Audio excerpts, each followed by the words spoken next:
Okay, good morning. Maraming pong salamat kay si Sister Doris kasi hiningian ako kasi ng background. Kaya inaano niya ako sinisi-ay niya ako. Gusto niya akong malaman kung sino ako. Ayan. Sobrang haba nga nun, pero hindi ko nilagay ng lahat kasi sobrang haba na talaga. And to God be all the glory sa buhay ng bawat isa sa atin. Congratulations everyone for your third anniversary celebration. Hallelujah. At I believe na tayo aabot hanggang sa pagbabalik ng Panginoon. Amen? I-congratulate nyo nga yung bawat isa at sila existing pa rin until now. Congratulations. Sino yung nag-start dito aside from Sister Jane and Brother Arnold? Sino yung nag-start sa umpisa? Ha? Yung nag-umpisa, yung 3 years na. Yung 3 years na sa kadaanan. Yung 3 years na kayo na na-born again. Yung nag-start ay si Sister. Si Nanay. Praise the Lord.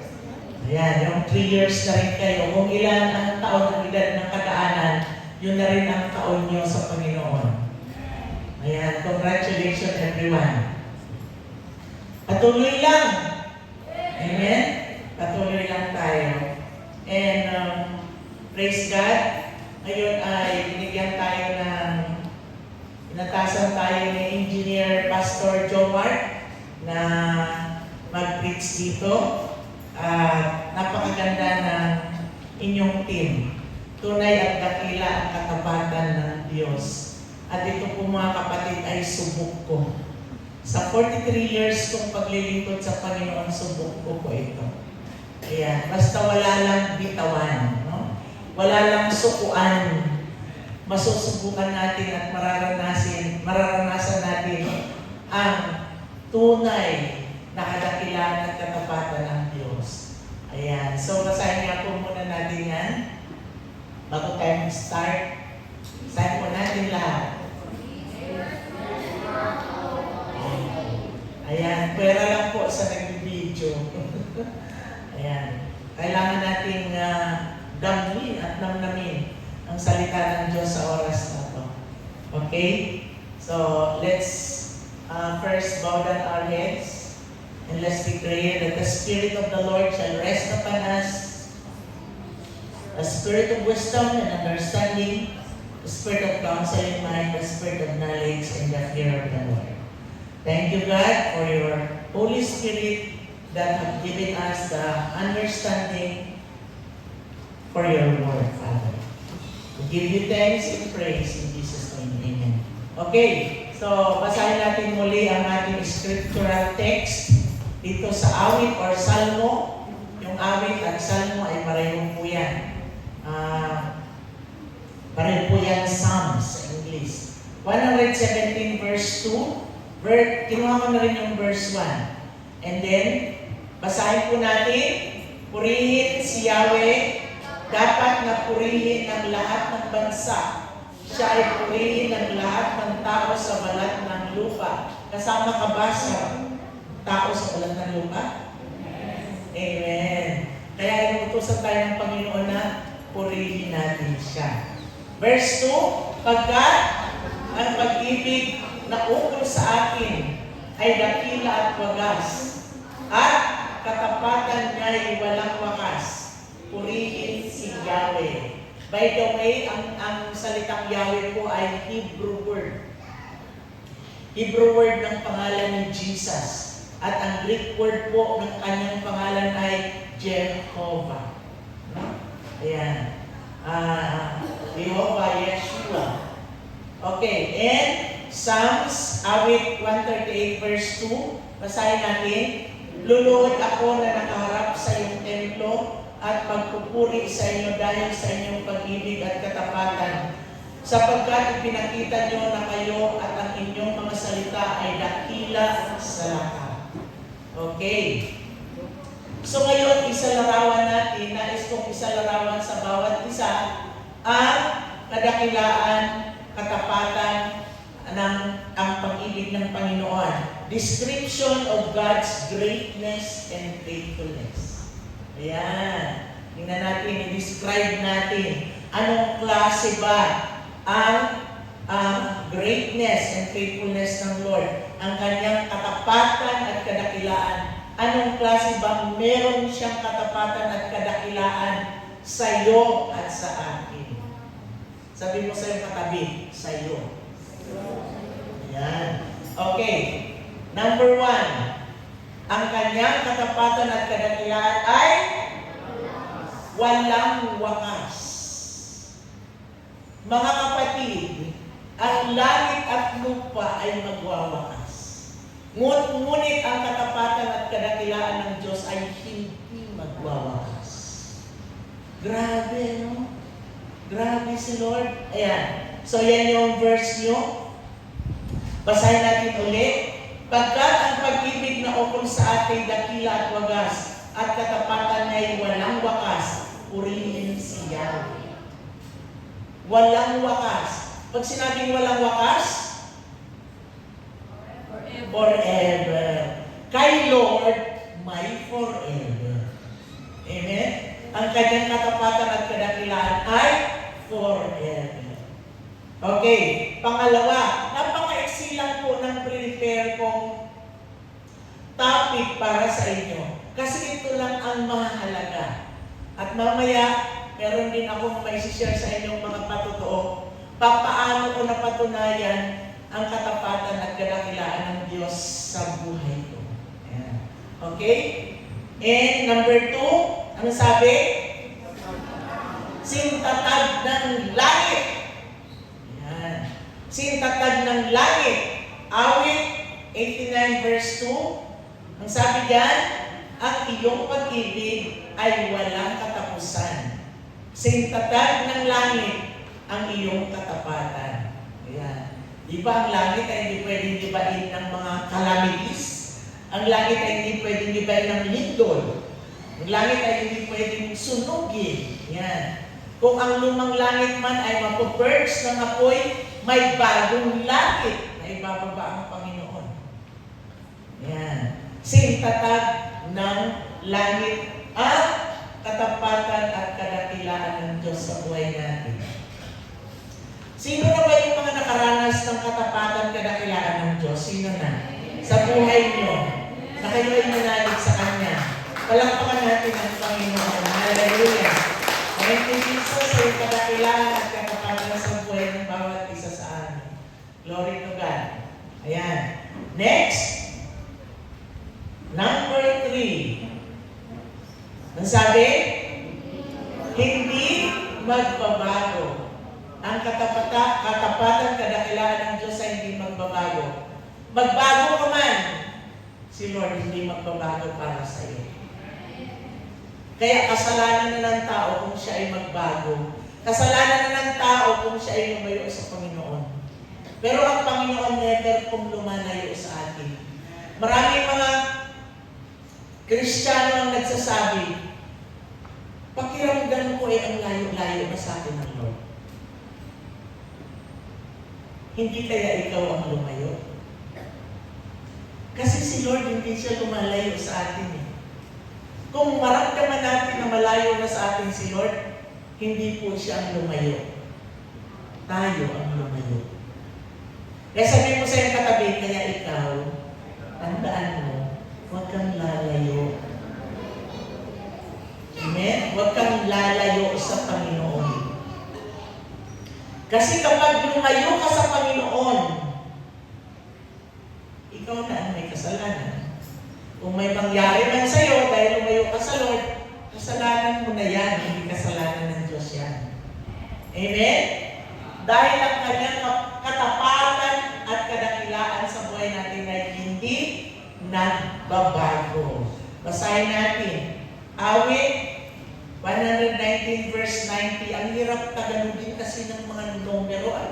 Ngayon lang ako gumawa ng topic na pure na Tagalog. Pero hindi ko pa rin mabasa ng pure Tagalog.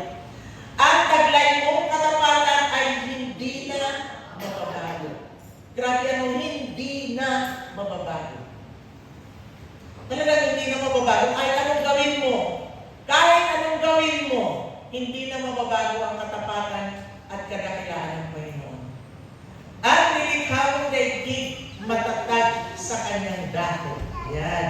At basahin natin itong isang verse pa. 136 verse 1. Purihin si Yahweh sa kanyang kabutihan. Pag-ibig niya'y tunay, laging tapat kailanman. 24/7. Ang kadakilaan at katapatan ng Panginoon sa ating mga kapatid ay 24/7. Ano ang ibig sabihin ng 24/7? Ha? Walang tulugan. Walang tulugan. Ang Panginoon ay hindi natutulog. Kaya ang katapatan at kadakilaan niya sa atin ay hindi rin natutulog. Laging nariyan. Kahit tayo ay natutulog, ang kadakilaan at katapatan ng Diyos ay nariyan habang tayo ay natutulog. Amen? Diba, isipin mo nga lang, marami ang natutulog na hindi na nagigising. Tama? Pero tayo, habang natutulog, humihinga pa rin. May oxygen pa rin si Lord na ibinibigay sa atin. Kahit na walang malay ang ating mga katawang lupa, nariyan ang pag-iingat ng Diyos habang tayo natutulog. Amen? Grabe, ano? Sipin mo yan, maraming mga mayayaman, kahit na marami silang gwardya, dahil takot sila, baka manakawan sila. Pero kahit marami silang gwardya, hindi pa rin sila safe. Nananakawan pa rin sila. Di ba madalas, kahit may gwardya na, o kahit marami ng gwardya, nananakawan pa rin yung pala inside job. Kaya walang safety. Pero tayo mga kapatid, wala pa tayong gwardya. Nandyan si Lord na nag-iingat sa atin. Grabe, ano?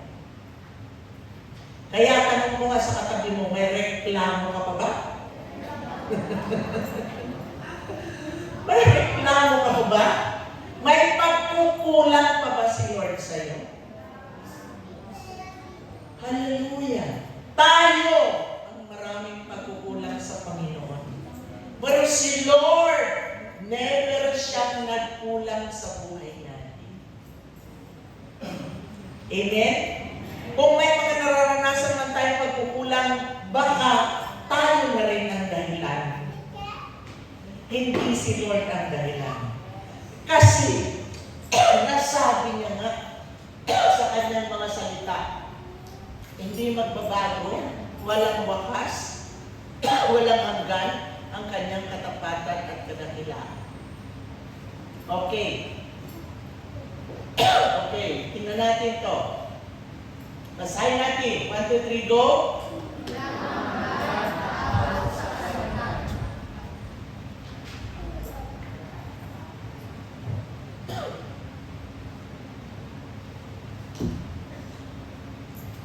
Walang hanggan.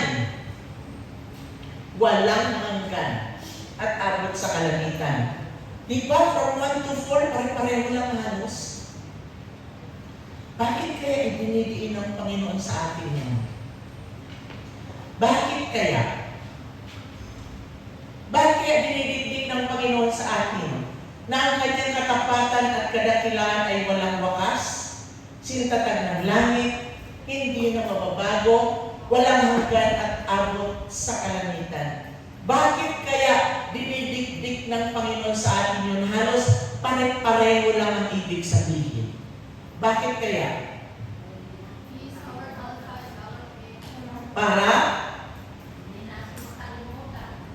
Para hindi natin makalimutan, tama? Kasi tayong mga tao, kahit ngayon pa lang paglabas nyo, nakalimutan nyo na kung ano ang pinag-usapan natin dito. Ano ba yun? Sabi ng mga hindi sumama sa inyo, kasi may mga hindi daw sumama, yung mga senyorito at senyorita na medyo ayaw na ng biyaya. Baka tanungin kayo pagdating nyo doon, anong preaching, anong topic, anong word, anong message? Ay, Makalimutan ko na. Kita nyo? No? Kaya napakahalaga ng nagsusulat. Para meron kayong babalikan, para meron kayong i-review. Ay, ito yun. Oh, ito yun. O di pwede ka na mag-preach sa kanya. Di ba? Kaya ganyan ang kahalagahan ng nagsusulat. Para, kasi alam natin, lalo na tayong mga senyorito at senyorita, di ba? Yan. Ang ating mga brain ay medyo minsan naglalag. Di ba? Naglalag. Ano bang tawag doon sa pag mahinang signal ng wifi mga ganun? Naglalag ba? Loading. Loading. Kaya minsan tayong mga seniors, loading ang ating mga brain. Na minsan may mga kapatid tayo na tagal na natin kasama, pero nakalimutan pa rin natin ang pangalan. Di ba? O dito sa church, may mga kapatid na nagtagal pa na kasama since pioneering pa. Pero, ano nga bang pangalan niya? Naglo-loading. Naglalag yung brain. Kaya alam niyo kayong mga kabataan, kayong mga kabataan, napakapapalad niyo. Na ngayon pa lang kayo ay mga bata pa, nakakilala na kayo sa Panginoon. Amen? Ako nakakilala ko sa Panginoon 21 years old. Ayan, 21 years old. At umpisa nung nakakilala ko sa Panginoon, wala akong sinayang na panahon. Wala akong sinayang na oras. Tapusin muna natin to. At magpapatotoo ako sa inyo. Okay, Awit 36 verse 5. Basahin natin lahat. Ang wagas na pag-ibig mo, O Yahweh, ay walang hanggan, at ang inyong katapatan ay abot sa kalangitan. Grabe, ano? Hindi ba tayo nakukomfort dyan? Sa mga salita ng Diyos na yan? Hallelujah! Praise God! Pero, meron akong gustong ipakita sa inyo. Meron akong gustong ipaalam sa inyo. Ayan. Kaya sa oras na to, let us take a look at this. Meron akong tanong dito at sasagutin din ito ng salita ng Diyos. Pero sagutin niyo muna. Kayo muna ang sasagot. Basahin natin ang tanong. Kanino tapat ang Diyos? Sino makakasagot? Kanino tapat ang Diyos? Sa atin. Sa atin lahat? Ano pa? Sino pa yung gustong? Sa mga anak niya. Sa mga anak niya? Sa mga tapat din sa Kanya? Sige pa. Sagot pa. Tingnan natin kung sino yung tumugma at natumbok ang kasagutan. Brother David. Ang Diyos ay tapat sa mga taong tumutupad sa mga salita ng Diyos. Tumutupad sa mga taong tumutupad sa salita ng Diyos. Yan. Lahat ng sagot nyo naman ay tama. Wala namang hindi tama. Lahat tama. No? Ayan. So ngayon, ipakita na natin. Pakita na natin, gusto niyo nang makita? Kung specifically, kanino tapat ang Diyos.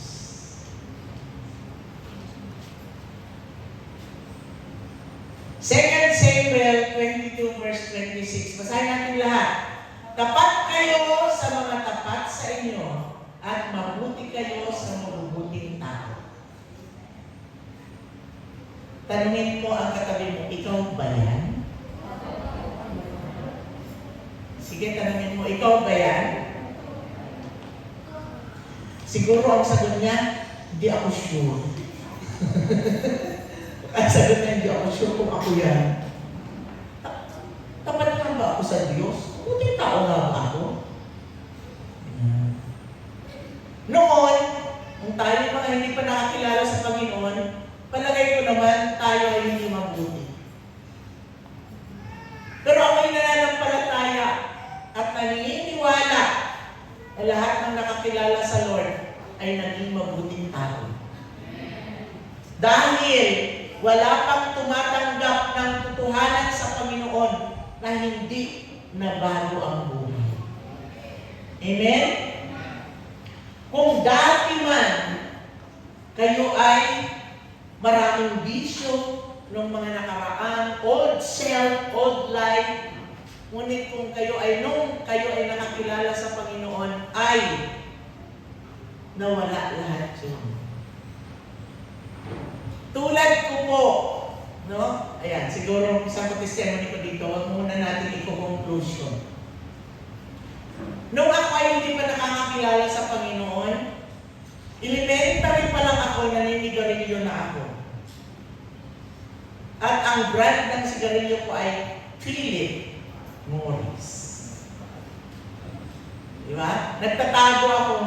Mga kabarkada ko kasi, may kabarkada ako na pinsan ko na tumboy. Ako rin tumboy, pareho kami tumboy. Dati po akong tumboy. Salamat sa Lord, binago ako ng Panginoon. Nagtatago kami para manigarilyo. Grade 6 ako noon, naninigarilyo na ako. Ayan. Maraming kalokohan, no? Palamura, palasagot sa magulang, pala-escape sa klase, pag ayaw namin yung teacher, doon na lang kami sa bayabasan, magbabayabas, pagkatapos namin magbayabas, magsugal-sugal, elementary pala. Ganun po ako kabait noon. Elementary ko pa lang yun.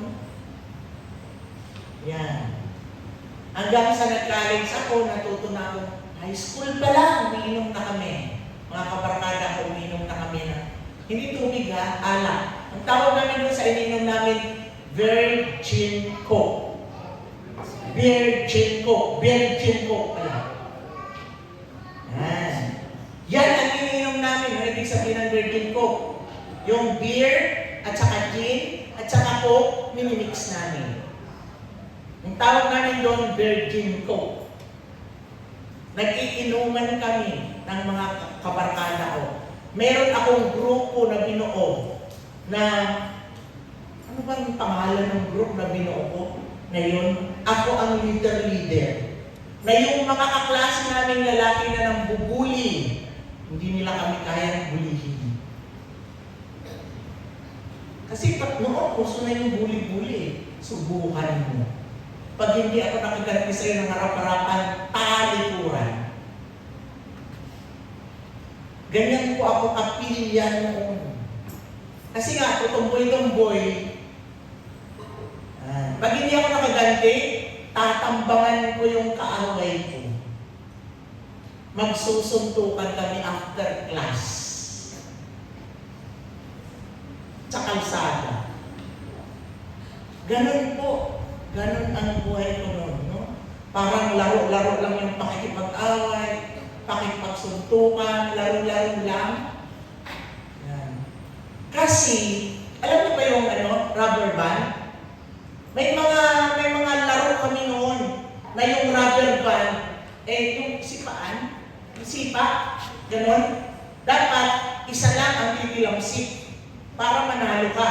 Pag isa tumilansik, panalo ka na. Kahit ilan yung tayak doon sa rubber band. Ako, magaling ako sa ganun. Pati yung mga jolens, yung mga ganun jolens, madami ako natatalo na mga kalarong lalaki kasi yung mga kalaro ko mostly mga lalaki. Pati yung mga turumpo, alam niyo yung turumpo? Yung ginagawa namin kahoy, gumagawa ako niyan, kahoy. O turumpo.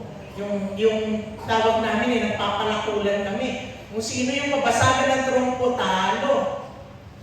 O hindi magaling ako sa mga ganon. Natatalo ko yung mga kalaro kong lalaki. Kaya nagagalit sila sa akin.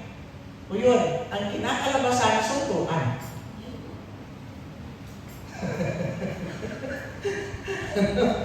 Sino yung katulad ko? Wala.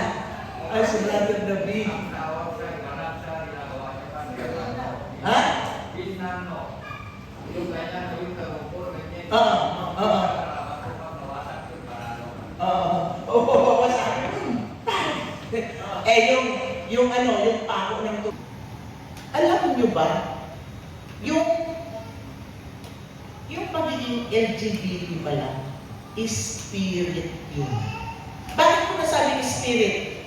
Kasi yung katumbuyan ko mga kapatid, may mga nahawa ako doon sa pagiging tumboy ko. May mga nahawa ako. So, na-realize ko, nung ako ay malalim na sa Lord, yun pala ang spirit. Spirit pala yun. Hindi pala sadyang ganyan ka na, ikaw na yan. Hindi, spirit yun. At kung hindi spirit yun, bakit ako nabago ng Panginoon? Nabago ako ng Panginoon, mga kapatid. Naranasan kong ma-inlove sa opposite sex. Ay, hindi sa opposite sex, sa same sex. Naranasan kong ma-inlove sa kapwa ko babae. Spirit pala yun. Kaya nakakahawa. Kasi spirit. Kaya kayo, huwag kayong makikipagrelasyon sa same sex. Kasi dadalhin kayo niyan sa, alam niyo na, kung saan kayo dadalhin yan. Dahil yan ay demon spirit. Amen. Hello. Pag may nanligaw sa inyo na same sex, i-rebuke nyo. I-rebuke ko yun. Diba? Praise the Lord. So, yun po mga kapatid, nangyayari sa akin. At, to cut the story short, tinawag ako ng Panginoon. Marami akong persecution. Tinawag ako ng Panginoon. Marami akong temptation na naranasan. Ang dami kong temptation na naranasan.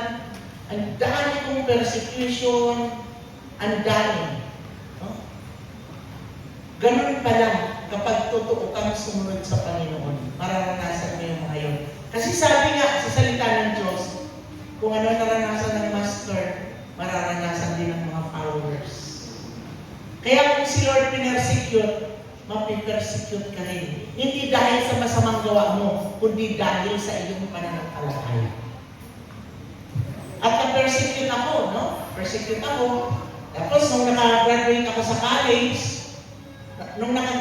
sa college, nag-step into full-time na agad ako. Nag-full-time agad ako, no? Hindi ko inisip kung anong kakainin ko, hindi ko inisip kung saan ako kukuha ng pera. Nakatira ako sa bahay ng pastor namin noon. Kabataan pa ako ha, 21 years old pa lang ako niyan. Nakagraduate ako sa college. Bakit? Sabi mo nga, bakit ilang years ba ako sa college? 6 years yata. Kasi working student ako, pinapaaral ko ang sarili ko. Ako ang nagpaaral sa sarili ko. Mula second year college hanggang sa makatapos ako ang nagpaaral sa sarili ko. And, ayun mga kapatid, nag-full time na ako. Nakatira ako sa bahay ng pastor ko, wala akong love gift, wala akong merienda, wala akong pamasahe binibigay sa akin, kaya mapalad kayo. Sabi ko mapalad ang mga worship team dito sa amin. May mga monthly love gift, konti lang naman. May mga monthly transportation, mapalad sila. Pag nagpa-practice, may merienda, mapalad sila. Ako hindi ko naranasan sa buhay ko yun. Nag-iisa akong naglilinis ng napakalaking bahay ng pastor ko kasi galing siya sa casino. Kaya ang laki ng bahay niya, marmol lang side, mga marmol. And, ang lalaki ng CR niya, ako lang mag-isa naglilinis. Ako lang mag-isa naglilinis ng church namin. Hindi po tiles. Red cement. Ang red cement ay pupustusin mo muna ng basahang-basa. Tama? Ganun maglinis ng red cement eh. Tapos, maglalagay ka ng floor wax. Pagkatapos maglagay ng floor wax, patutuyuin mo. Pagkatapos, lalampasuhin mo. Lahat po yan ay ginawa ko. At habang ginagawa ko ang mga bagay na yun, I see to it na sabi ko, Lord, ginagawa ko ito para sa iyo. Hindi ko ito ginagawa para sa pastor namin. Hindi ko ito ginagawa para sa church na to. Ginagawa ko ito para sa iyo, Panginoon. Walang sweldo, walang allowance, walang love gift, wala lahat. Grabe pala, ano kaya pala si Elijah nung tinawag ng Panginoon? Yung marami niyang baka, nung sabi niya gusto niyang sumunod sa Lord, yung marami niyang baka, kinatay niya. At yung mga pang-araro ng baka, ay ginawa niyang panggatong. Sino nakabasa nun? Kasi para wala na siyang babalikan. Wala na siyang babalikan. Once na tinawag tayo ng Panginoon into full-time ministry, wala ka nang babalikan. Talikuran mo ang lahat ng pinapatalikuran ng Lord sa iyo. At ginawa ko yun, mga kapatid. Hindi ako natakot, hindi ako nag-isip kung saan ako kukuha ng pera ko, kung saan ako kukuha ng mga pambili ng gamit ko. Hindi ako natakot, hindi ako nag-isip. Basta nag-full-time na lang ako. At nung nag-full-time na ako, persecuted na ako. Pagkatapos ko ng college ko, pagkatapos ko mag-aaral, nag-full-time, di walang pakinabang. Anak na walang pakinabang, ako lang nakatapos sa aming magkakapatid kasi ako lang nagsumikap. Ayan. Then, nung nag-start ako maglingkod sa Panginoon, mga kapatid, hindi ako pinabayaan ng Diyos. Alam niyo, nag-house calls ako noon. Nakwento ko nga kanina kay Pastor Ben, pero alam ko na kwento ko na ito dati sa kanya. Kasi, bakit ko nakwento ito sa kanya? Sabi ko, alam mo noon, nung nagpa-pioneering kami, about pioneering pala. Nung nag-Bible school na ako, nung nag-Bible training school na ako, nung nag-pioneering kami, 6 kami sa isang grupo. At ang ginagawa namin ay chain prayer. 24 hours chain prayer. Nagbubungkal eh. Alam niyo pag nagbubungkal kayo, talagang babakbakin niyo sa panalangin. Mga pioneering yun, mga inopen namin mga churches. Ayun, so hanggang sa kahit ultimo po masahin na lang namin, ibibigay pa namin dun sa matandang walang maibili ng bigas. Ganun ang mag-pioneering kasama pati bulsa. Tama? Kaya alam ko nararanasan ito ni Pastor Engineer Joe Martino, nakasama ang bulsa. Lahat sacrifice, isasacrifice mo para sa kaharian ng Diyos. And that is one of the principle of sowing. Nagtatanim ka. Bakit ang mga farmers ay nagtatanim? Para ano? Dahil nag-expect sila na pagdating ng panahon, kapag hinog na, may aanihin sila. Mga kapatid, ako'y nagtanim for how many years in the ministry? Ayan. Nung ako ay natapos na sa Bible Training School, pinadala ako dito. Before that, pinagpastor muna ako sa Bagong Baryo. Alam niyo yung Bagong Baryo ay Tondo. At bago pala yun dun sa pioneering namin, naranasan ko na nagpo-Bible study ako sa mga young people. Ang pulpito ko ay yung sulatan ng mga limos ng patay. Alam niyo yun? Yun ang pulpito ko. At ang background ko ay mga kabaong. Kasi andun kami sa funeral homes. Dahil yung isang kabataan na nag-attend ng Bible study ay may-ari sila ng funeral homes. Kaya doon kami nag-Bible study. Ang background ko ay mga kabaong. Diba? Basta makapag-share tayo ng salita ng Diyos, walang pili-piling lugar. Amen? Kaya mapalad nga kayo ngayon eh. Hindi nyo na siguro naranasan yung mga under the mango tree, under the nara tree. Ako naranasan ko lahat yan. In the street, naranasan ko lahat yan. Jeepneys, buses, tricycles, naranasan ko lahat yung klase ng evangelism. Market, dahil sa Tabuk, marami sa Tabuk. Masa market sa Dagupan. Habang nagpipits ako, may lasing na dinuduro-duro ako. Ay bagong-bago pa lang ako, hindi ko naman naiintindihan mga sinasabi niya. Tuloy-tuloy lang ako nagpipits, hindi ko siya pinapansin. Diba? So, ganun. Napakarami kong naranasan mga kapatid, pero never ako sumuko. Nagpatuloy ako sa Panginoon. At naranasan ko pa, nag-house calls ako nung bago pa lang ako sa Lord noon. Hindi ko alam kung mga 1 year pa lang yata ako, months pa lang ako. Nagbabarangay evangelism ako. Kumakatok ako sa mga bahay-bahay. Bawat bahay, kinakatok ko. Tapos ini-invite ko naman, pag-Bible study tayo, pinag-pray ko yung may-ari ng bahay. At naranasan ko rin na doon ako nag-Bible study, sabi nung manang ng simbahan, ay doon na tayo sa simbahan, sister. O di sa simbahan, o ang background ko naman ay kasi lalaki kong mga rebulto. Diba?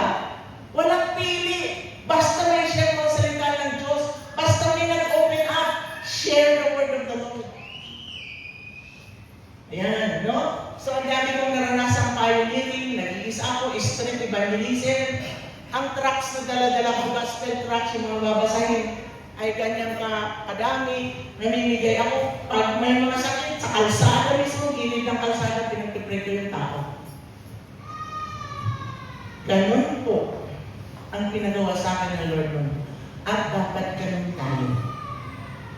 Dapat tayo ay nag-aapoy sa evangelism. Dapat tayo nag-aapoy mag-akay ng mga naliligaw na landas sa piling ng Panginoon. Kaya kayo, magpasalamat kayo sa nag-akay sa inyo. Dahil kayo ay hinakay nila. Magpasalamat kayo sa nanalangin sa inyo na kayo ay makakilala sa Lord. Alam ko, may nanalangin sa akin. At hindi sayang yung panalangin niya. Dahil hanggang ngayon, nagbunga siya. Amen? Na-assign ako mga kapatid. After Bible school, yun na nga, na-ordain, na-license. Pinadala ako dito sa Tugigar. Before that, when I was in Bagong Barrio, naranasan ko yung mga naputak ng mga drug addict naman. Puta ng mga drug addict naman. Puro drug addict pala yung nandoon sa likuran. Nagba-Bible study ako sa basketball court. Mga drug addict pala yung nandoon sa likuran. Kaya pala yung maaamoy mo yung halimuyak ng marijuana. Yan. Habang nagba-Bible study ako, siguro ang lakas ng presence ng Lord, biglang may tumakbo sa harapan ko, lumuhod. Ano, lalaki, lumuhod. Iyak ang iyak, sabi niya, sister, patawarin ako ng Diyos, patawarin ako ng Diyos. Ipanalangin mo ako, patawarin ako ng Diyos. Isa pala siya sa mga drug addict na nandun sa likod, sa madilim na parte. Kinonvict ng Panginoon. Grabe. Naranasan kong sumurin yung lugar na walang nakakapunta ng mga pastor. Sa Bagong Barrio, lugar na walang nakakapunta ng mga pastor kasi takot sila. Bakit naman kayo takot? Sister Marlene, nagliliparan ng Indian Arrow dyan. Kaya hindi kami pumunta dyan, nagliliparan ng Indian Arrow dyan. So what? Kung nagliliparan ng Indian Arrow, may permit ako sa barangay captain. Di na proceed kami doon sa kalsada. Kung pag-uwi namin, wala ng Indian Arrow. At nagkaroon kami ng Bible study doon. Kapag tayo ay nasa Panginoon, andun ang pag-iingat ng Lord.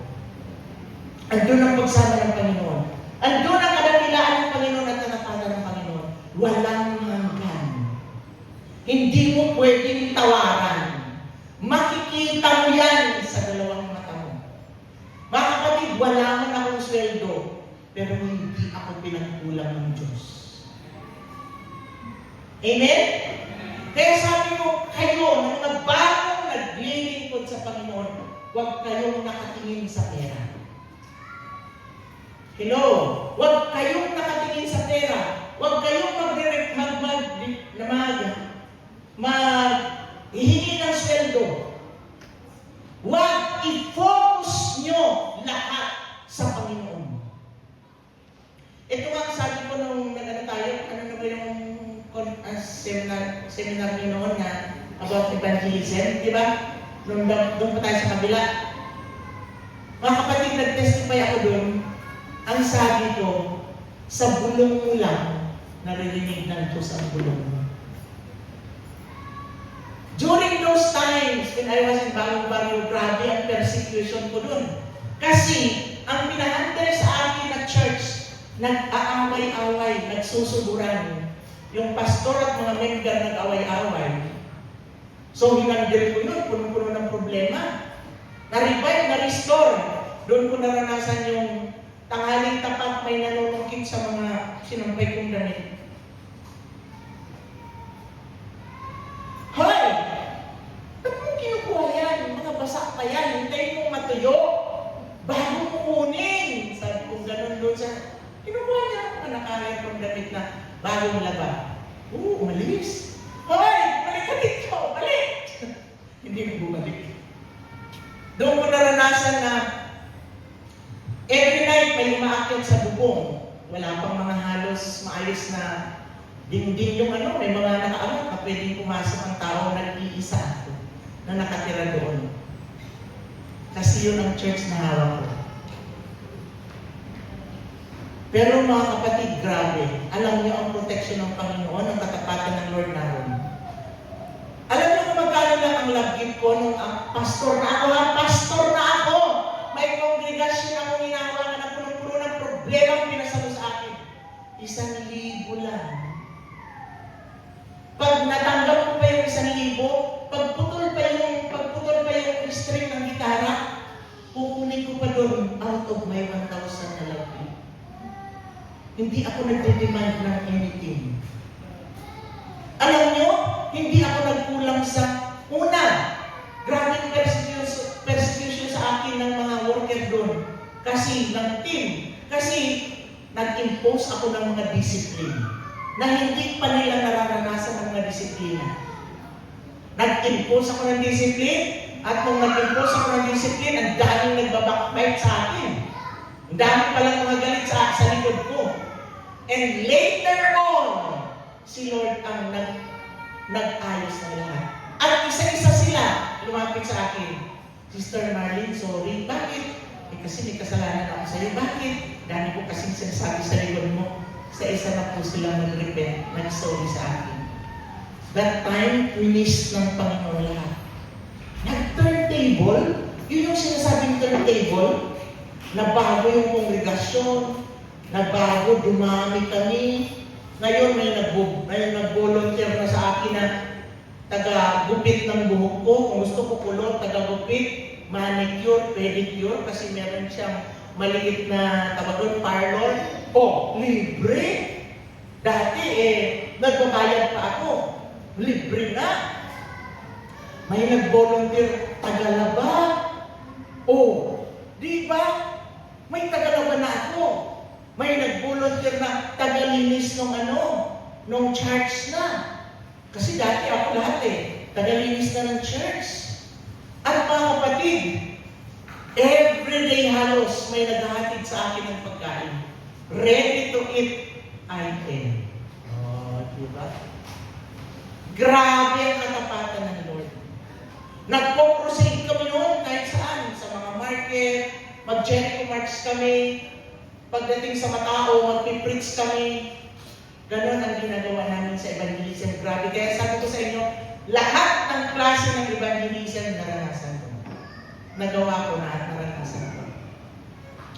Kaya sabi mo nga sa iyong katabi, mag-evangelize tayo. Unahin na natin ang pamilya natin.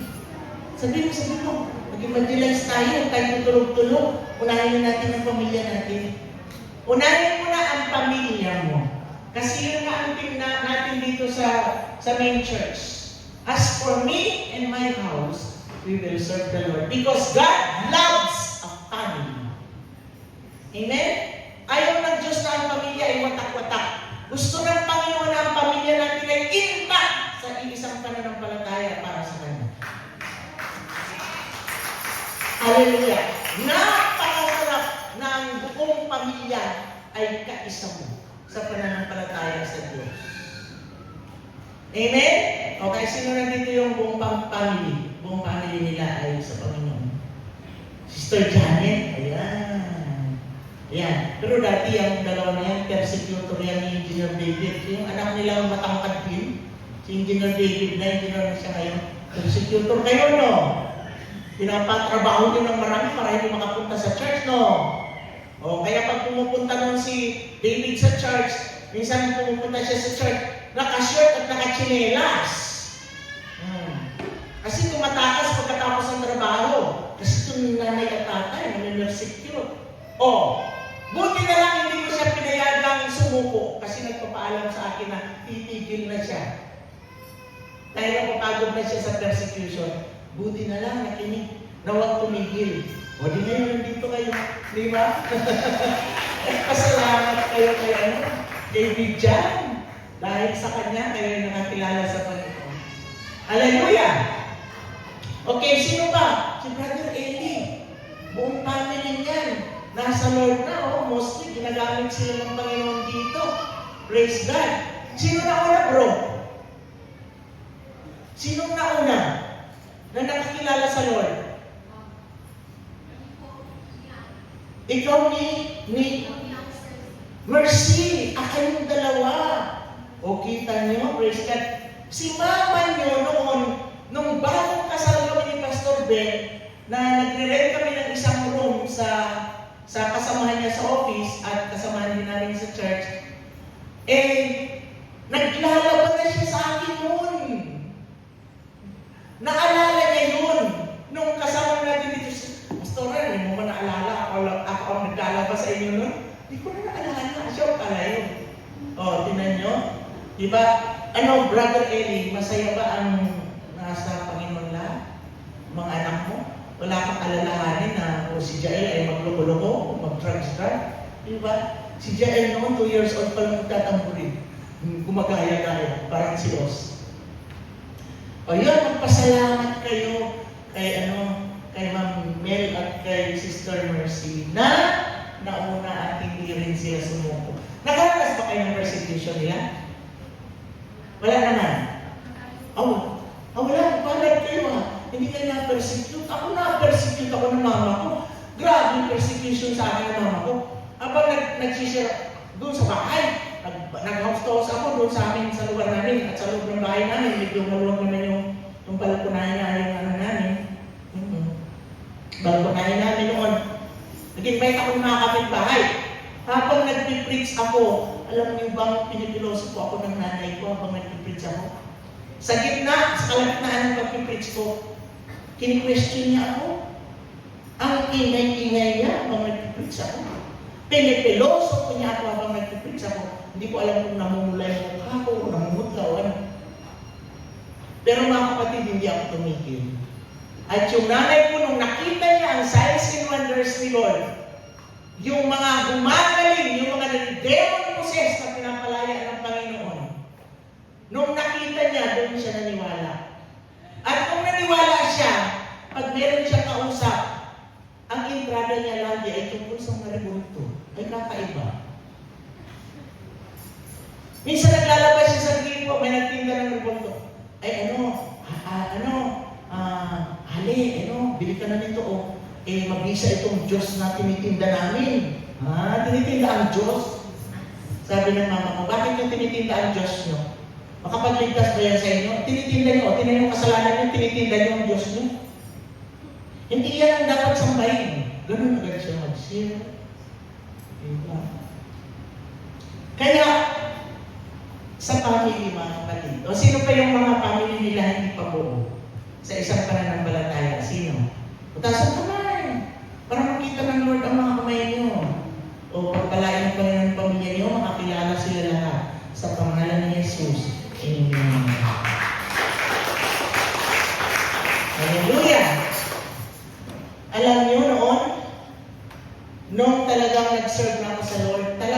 Tinodo ko na lahat. Isang gulong ko lang. Maminsan yan, sabi ko, Lord, yung sapatos ko, nakamanga na. Pag nagpo-proceed kami, pag umuulan, kumabaha din sa loob.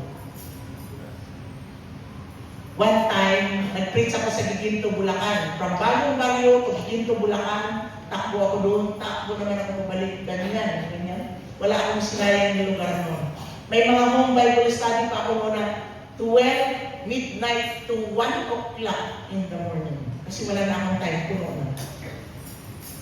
Ganun po. O sino ba yung mahawak ng Bible study dito sa gabi? Kahit once a week. Sino? Kita niyo? Wala. Diba? Mga kapatid, ito lang advice ko. Habang malakas pa kayo, habang may panahon pa, huwag nyo nang sayangin ang panahon. Huwag nyo sayangin ang pagkakataon. Nung ako ay single pa, mula nung nakakilala ako sa Lord, wala akong sinayang na panahon. Sabihin mo sa katabi mo, mag-uumpisa ka na. Sabihin mo sa katabi mo, uy, gising, mag-umpisa ka na. Kailan ba? May kanta ka, di ba? Kailan ba ibibigay ang buhay mo't lakas sa kanya na nagbigay sa'yo ng buhay na wagas? Kailan pa? Kung huli na ang lahat, wala nang pagkakataon. Ngayon na, mga kapatid, umpisahan nyo na. Hello, umpisahan nyo na. Bakit hindi mo ginagawa ngayon? Kasi, mayroong sitwasyon sa buhay ko na hindi pwede. Diba? Pero alam niyo, sa totoo lang, boring na ako. Sabi ni Brother Arnold, Pastor, bakit ka naboboring? Kasi buhay ko ang mag-evangelize eh. Buhay ko ang mag-visitation eh. Buhay ko ang mag-conduct ng mga Bible study sa mga family. Hindi ko na nagagawa eh. Kaya naboboring na ako, sabi ko ba, Brother Arnold. Ay, ganun ba, Pas? Oo. Sige, naintindihan naman siguro nila yung sitwasyon. Kaya salamat sa inyong lahat. Wala akong naamoy na pabango. Thank you. Nakipag-cooperate kayo sa akin. Kasi kung kanina may naamoy ako at tinatake ako ng ubo ko, 100% sure, hindi ako makakatayo sa harap niya. Hindi ko magagawang mag-preach. Yan, kaya hindi na ako nakakapunta doon sa inyo, sa kadaanan. Pero actually, kami ang nag-umpisa ni Pastor Ben ang Bible study sa family ni Brother Arnold. Kami ni Pastor Ben talaga nag-start doon. Kami din ang nag-start sa Bagao. Kami din nag-start sa Bagao. Ang baba. O yun, kami ang mga nag-umpisa dyan. Kasi nung talagang okay na okay pa ako, lagi kami magkasama ni Pastor Ben noong Bible study. Di ba may family Erev Shabbat pa nga noon? House to house kami nag-Erev Shabbat. Nag-house to house donuts pa kami. O yun. Kaya sabi ko nga, Lord, isang condition lang. Ibalik mo ang kalakasan ko, kalusugan ko. Ibalik mo lang, Lord. Isa lang yung condition ko sa Panginoon. Ibalik mo lang, Lord. Kasi nakikita ko ngayon, alam niyo ang mga Kristiyano ngayon, sorry to say, hindi gumagalaw. Maraming Kristiyano ngayon ang hindi gumagalaw. Kampante na lang sila mag-attend ng church, mag-attend ng ganyan. Kampante na sila doon. Pero yung mag-akay ng kaluluwa na naliligaw sa Panginoon, wala sa puso nila. Ang dami mong nakikita ng Kristiyano, walang pake sa salvation ng iba. Pero alam niyo mga kapatid, na yan ang mandate sa atin ng Lord. That is our Great Commission. Go ye, therefore, and preach to all nations. Go ye, preach the word of God. That is our mandate.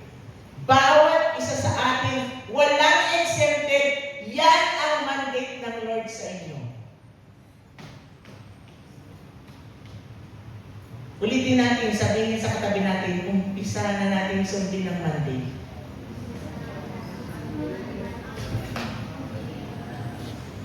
Hello? Umpisaan nyo na sundin ang Great Commission, ang mandate ng Lord. Para pagharap natin sa Panginoon ay wala tayong pananalimutan. Na hindi tayo nag-evangelize. Na hindi tayo nag-soul win. Amen? Simple lang eh. Gusto niyo makapagdala ng soul sa Panginoon? Home Bible study. Hayaan niyo na yung mga street evangelism dyan. Hayaan niyo na yung mga market dyan. Home Bible study ang i-focus niyo. Saan dumami ang church members noon? Sa mga hawak kong home Bible study. Almost every night, hindi po once a week, every night. Ang pinakamarami kong hawak na Bible study ay 4 na bahay. Umuwi ako 11, 12 na ng gabi. Ang pinakakunti ay 2. Nung tayo ay nasa West pa, nung tayo ay nasa Unico, walang tigil. Ayan. Sabihin mo nga sa katabi mo, now it's your time. Now it's your time. Amen? It's your time to do it for God. Home Bible study is the very effective in soul winning. Kaya sa mga cell group nyo, yung mga hindi pa na-win ang kanilang buong family, i-target nyo na, gawin nyo na agad-agad. Huwag mo na hintayin ang bukas. Huwag mo na hintayin sa makalawa. Huwag mo na hintayin, hindi pa ako ready. Kaya ka maging ready kung huli na ang lahat. Ba't napunta tayo sa evangelism? Kasi mula nung ako'y na-born again, yun ang naging buhay ko. Ang mag-evangelize. Ang magdala ng mga soul sa Lord. Meron mga ako ay naikwento ko na ito sa congregation pero sa inyo mga taga-Solana, hindi nyo pa ito alam. Meron ako noong isang maliit na parlor na ang nandoon ay nag-iisa lang. Medyo may edad na siya pero dalaga pa siya.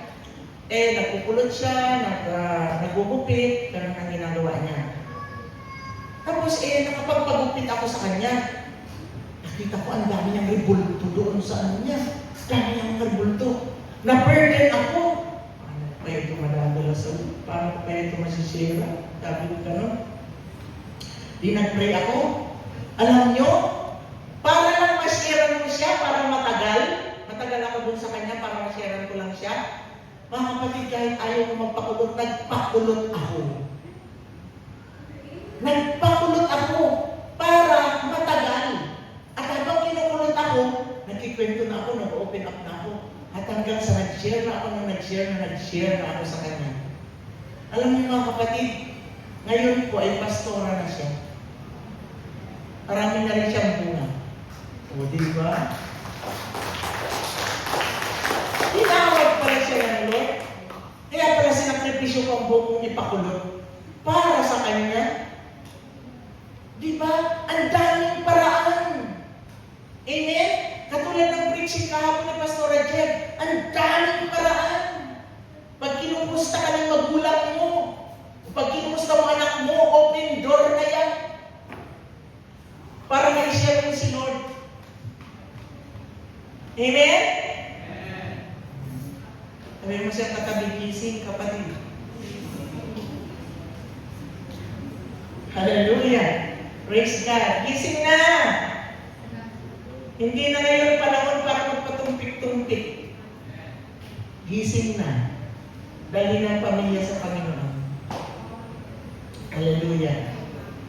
Alam nyo, kapag alam nyo hindi ako yung taong uutangan ko ang kongregasyon, uutangan ko ang mga members. Never kong ginawa yan sa buong buhay ko na mangutang sa member, na may mga medyo makikita mo na may pera-pera. Ako naririnig ko gawain ng ibang mga pastor yan. Pero ako never kong ginawa na mangutang sa kahit isa lang sa miyembro ng church na to. Hindi ako mangutang. Never ko rin ginawa na mag-visitation ng lunchtime para makikain. Never kong ginawa mag-visitation ng dinner time para makikain. Never kong ginawa yun. Kapag kami nag-visitation at nagpapumerienda yung may bahay, kami pa nagsasabing, huwag na. Nung kami nagbabible study ni Pastor Ben kila Brother Domi, Sister Ferry, kami pa yung nagdadala pandesal. Kami pa yung nagbibigay ng konting amount. Kasi sobra din ang hirap nila nun, in-great talaga sila nun. Pero ngayon successful na lahat mga anak. Pinagtyaga namin yan. Kami pa ni Pastor Ben ang nagdadala. Kasi gusto namin blessing kami. Ayaw namin burden kami. Pero may mga tao naman na ayaw nilang papigil. Kunting bagay lang yan. Sister Mary, Pastor, kunting bagay lang. Hallelujah! Alam nyo, bulungan ko lang si Lord nun. Lord, yung sapatos ko. Biglang yayayain na may magyayayaan na sa akin. Mr. Marlene, punta tayo dun sa market. Bakit? Anong gagawin natin? Basta sumama ka sa akin. Sama naman ako. Pagdating dun sa market, pupunta siya dun sa maraming sapatos na ka-display. Sabi niya sa akin, pili ka na. Pili ka na ng sapatos mo. Bakit? Yan, tinanong ko muna siya. Bakit mo ako pinapapili? Kasi sabi sa akin ng Lord, habang nagpipreach ako sa pulpito, kinausap siya ng Panginoon. Alam mo, sabi ng Lord sa kanya, tingnan mo ang kapatid mong yan. O Lord, bakit? Tingnan mo ang sapatos niya. Diba yung sapatos niya, nakikita mo ba? Bilhan mo siya ng sapatos. Si Lord ang nagsasabi. Never akong humingi. Never akong humingi. Never akong dumain. Oo, sis, ano naman? Pabili naman ng sapatos, bilang mo naman. Never kong ginawa yan. Mga damit! Wala akong halos damit nun eh. Bigla na lang may isang kapatid na, Sister Marlene, sama ka sa akin. O yan, ipupunta niya ako dun sa mga, yung sa ano na ba yung lugar na napakaraming segunda mano na ang gaganda? Sa, nag-LRT kami. Ipupunta niya ako doon, dadalhin niya ako doon, papipiliin niya ako, babayaran niya ako. Pero, hindi ako humingi sa tao, humihingi ako sa Lord. Amen? Si Lord ba hingi? Mga kapatid, ang topic niyo, ang katapatan at kadakilaan ng Diyos ay hindi nagmamaling, walang wakas, walang hanggan. Ayan, patuloy kahit ang daming persecution, ang daming betrayal, ang daming nagtatraidor sa akin, mga tao pinakain ko sa palad ko, pinagsisiraan nila ako, pinagtatraidor nila ako. Pero tuloy lang, sige lang, sa Lord naman itong ginagawa ko, bahala si Lord sa kanila. May mga times, nung kami ay nakatira sa Perpetual Village, dito sa may kila Sister Ima, may mga times na madalas, kasi si Pastor Benon wala nang trabaho. Walang trabaho. Anong source namin? Wala kaming source. Wala. Sabi ko, Lord, wala na kaming bigas. Hindi ako nangungutang sa tindahan. Kahit isang sardinas man lang, never kong ginawang mangutang sa tindahan. Mamaya may magdadala na ng kalahating sa aking bigas. Wala akong sinabihan, si Lord lang. Lord, gusto kong kumain ng lechon manok. Sabi ko. Kaya Lord ko sinasabi lahat. Mamaya mga kapatid, may tumatakbo lechon manok. Pag patong sa lamesa namin, na-chop-chop na. Ibig ko sabihin, may magdadala ng lechon manok. Minsan pag nag-crave up pa si favorite ko noon yung mga shrimps. Lord, gusto kong kumain ng shrimps. May mag-i-invite ka kayo sa labas, malalaking strings. Alam nyo, sabi nga ng Panginoon sa Psalms 37:4, delight yourself in the Lord, and He will give you the desires of your heart. Ano ibig sabihin nun? Hanapin mo ang kaligayahan sa Diyos.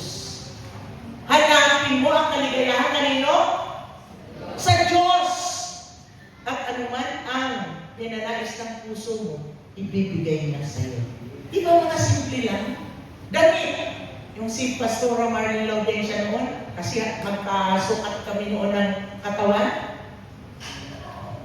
Pag may damit ka na makonsolidaan ko ha, hindi ako napaparinig kasi yung iba napaparinig. Nagsasabi sila na, ay bagay sa akin yung damit mong yan, alam mo bagay sa akin yung damit mong yan. May mga napaparinig gano'n. Pero ako hindi ako ganyan. Never kong ginawa yun. Sasabihin ko sa Lord, Lord, gusto ko yung damit ni Sister Marlene, Lord, siya. Gusto ko yung Lord.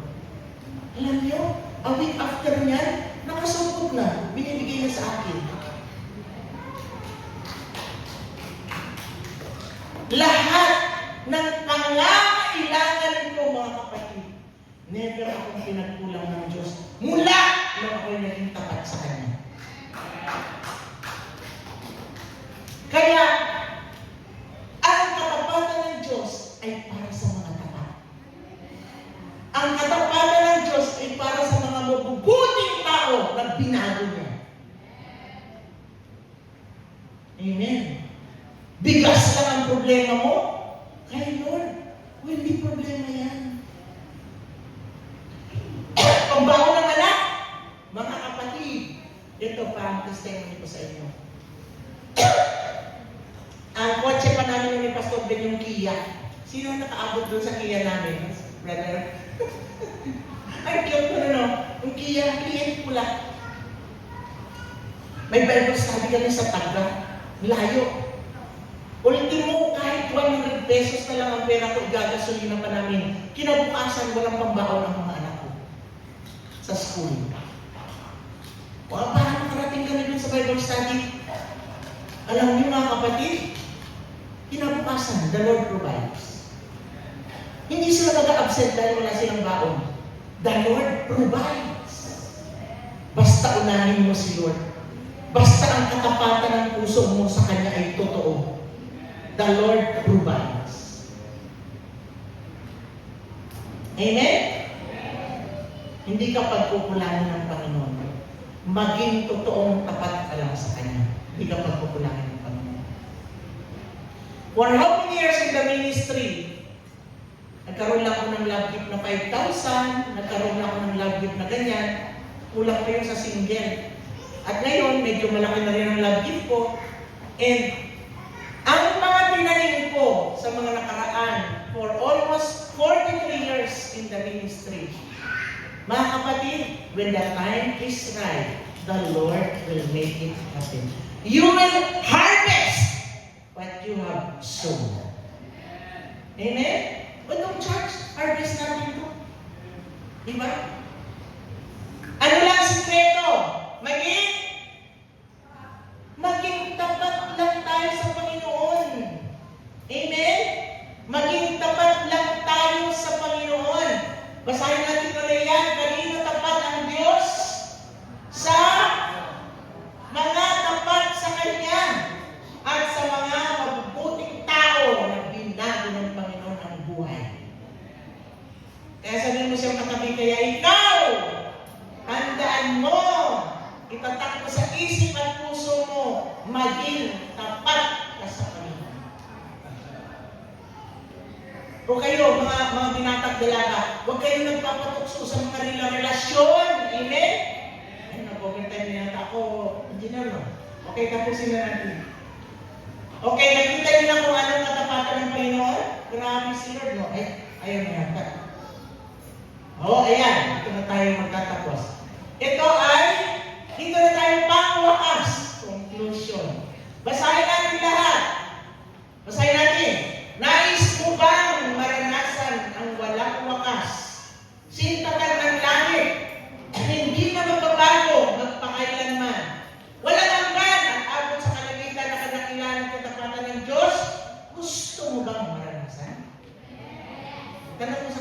Kung gusto mo bang maranasan yan? That's our conclusion. Therefore, sa mga katuwid, na-research ko pa ang Tagalog ng therefore, ha?